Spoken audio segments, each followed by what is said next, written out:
Okay, so how many of people here has heard of gender education and emotional learning? Not a lot, I suppose, but in those words specifically. And it's actually something that's very important for young people, but it's still considered a topic that is taboo in our society. My name is Gustika Jusuf, and I'm a member of the United Nations Population Fund, or UNFPA, Indonesia's Youth Advisory Panel for the period of 2019 and until 2021. So essentially, I work with 13 amazing people from different parts of Indonesia. There's someone from Medan, but who currently lives in Aceh. There's someone from Palu, the area that just got struck by a natural disaster within this past year. There's also 2 people from Yogyakarta, and there's someone in Banjarmasin. And what we do is we get involved in advocating the rights of young people, as well as we involve ourselves in helping out the institution in designing national strategies and policies in regards to sexual reproductive health. It's a controversial topic, I know, but it's actually something that every young person goes through, especially throughout middle school to high school. It's unavoidable. It's what us as humans, we go through. But oftentimes we're ashamed for it, and even we get embarrassed about it. So why are we involved in, in the Youth Advisory Panel as, advisors to the UNFPA as an institution? We're young people. Well, actually, young voices are important. We need to advise institutions on what's actually happening in our surroundings, and you can't do that without the involvement of young people. And by joining the Youth Advisory Panel, you ensure that tokenism doesn't happen. So what is tokenism? If you've heard of tokenism, tokenism is essentially like when you sort of invite a group, a representative of a group, just for show, but you don't really get their opinions in. So this is one of the ways to ensure that the voices of young people is heard, and our participation is meaningful. So it ensures inclusivity, especially for the long run. It has to be sustainable. So as you saw in the picture before, actually one of the representatives or one of the members of the Youth Advisory Panel is from the disability group. He's deaf. And I've learned so much from him. And I learned about the hardships that a young person with disability goes through. And that's something that I wouldn't have known if I didn't interact with someone like him. Likewise, people from a different generation might not know what young people need if we do not get involved through policies, through strategies. So I've written the UNFPA's mission here. The UNFPA's mission is to deliver a world where every pregnancy is wanted, every childbirth is safe, and every young person's potential is fulfilled. So I guess the existence of the Youth Advisory Panel really highlights the last part of their mission, to ensure that our potential is definitely fulfilled, because everyone counts. So, but we need to know the facts here. Why is gender and emotional learning, gender education and emotional learning very important? So according to UNICEF in 2016, half of girls under 11 years old in Indonesia are circumcised.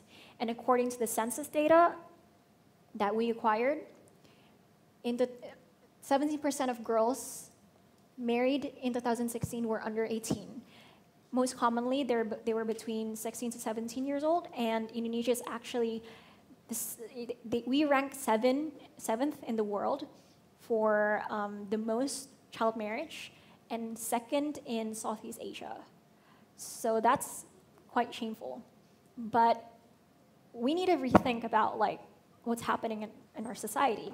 So because we're not given this gender education and emotional learning, we don't know what's happening with our bodies when we're growing up.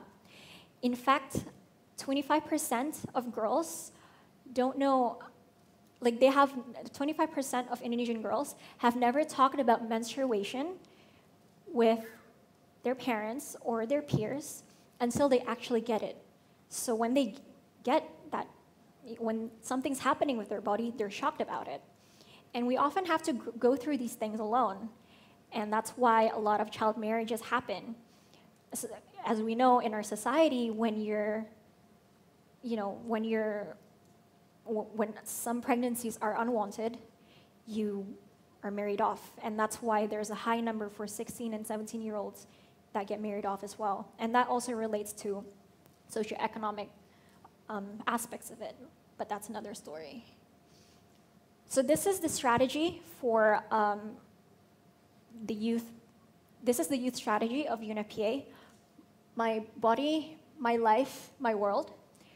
So the first two is about making informed choices about our own bodies and also enjoying a healthy life and successful transition into adulthood. And we would never know how to do that if we don't know our bodies, if we're never given gender education and emotional learning.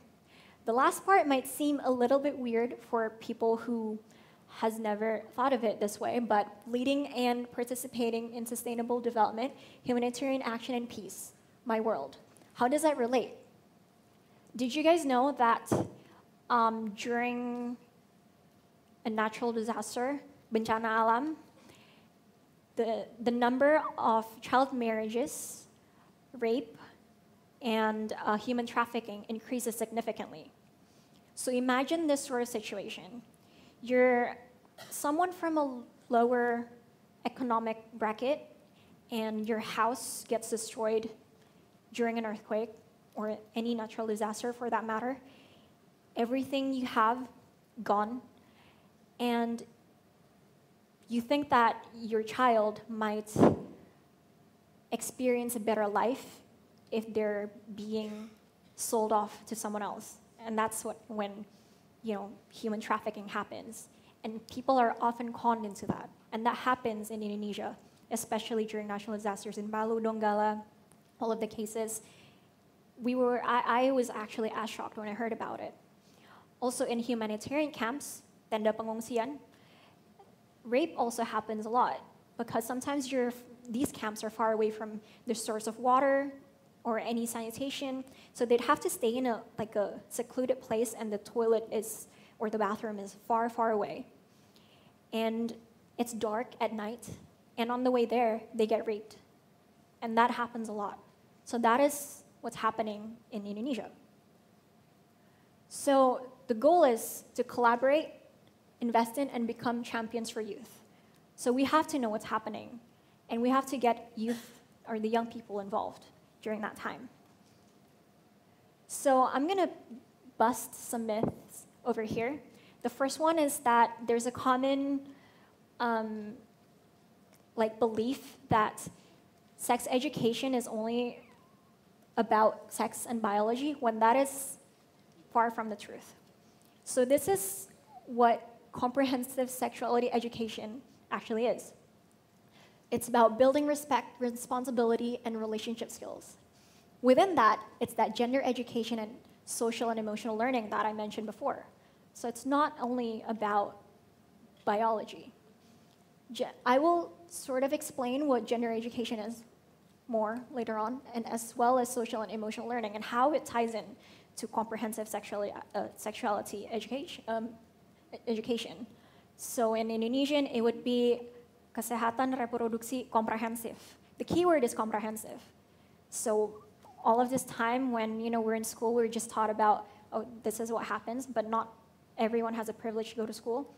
It's more than that, and it should not be a taboo. This is our wake-up call. So myth number 2 is that we only talk about women and girls when we talk about gender equality. That's also false. So gender actually disadvantages boys a gender disadvantage can actually impact boys. And it actually impacts boys more than girls, in fact. So I have to sort the explanation here, what adverse childhood experiences are. So because of ACEs, basically, imagine yourself in a situation, like, have you heard someone tell, a little boy, "Kamu anak cowok, jangan nangis. You're a boy, you have to be tough." So these, normally, boys who are like between the 10 to 14-year-old, or children are 10 to 14-year-old, that's when they develop their values. If they develop like values that are, those norms that are false, they might develop toxic masculinity afterwards. But it's not, it also like affects them personally. Like these boys are told, "Oh, you're not tough enough. To make yourself look tough, you need to smoke. You need to fight with your neighbors, and you need to bully others." And those are toxic norms that needs to be, fought through gender education. And that also, again, relates to that social and emotional learning. And, like, I'll take an example of BPJS, where the kerugian, or the loss, is up to like 4 billion rupiahs, and mostly it's related to smoking. And that's because society tells us to do that. So everything is actually intertwined. It's not, just one thing. It's not, you have to see the bigger picture. We all have to see the bigger picture. So this is me, I guess, reiterating what my body, my life, my world is about. Just summarizing it here. I guess I'm not going to repeat myself, but this is my third mythbuster, is that young voices don't matter and activism is only about noise. I guess when, the older generation sees young people, in activism, or, when they see young activists, they think that we only yell and demand things. But we have to see that there's other ways to actually influence the decisions that are made in our country. For instance, I'm very grateful that I'm part of the youth advisory panel. Yesterday, this few weeks, I've been working in preparing the brief for the international conference on the population development, which is going to happen in Nairobi in Kenya next month, around the 14th, and that's a 25th one. So that's how I myself, as a young Indonesian, can contribute into making this policy paper that will be brought to this international conference, that might even create protocols for the whole world to make this world more inclusive and more friendly for young people and for people with other disadvantages in their lives. So this is our wake-up call. Maybe some of you might think, but I'm not young enough anymore, or I'm too young. But it's never too late to start activism ever. And don't even think that activism is only about yelling and picking fights with people. There's so many layers within it, and I encourage you all to get involved with it. And thank you, that was my presentation.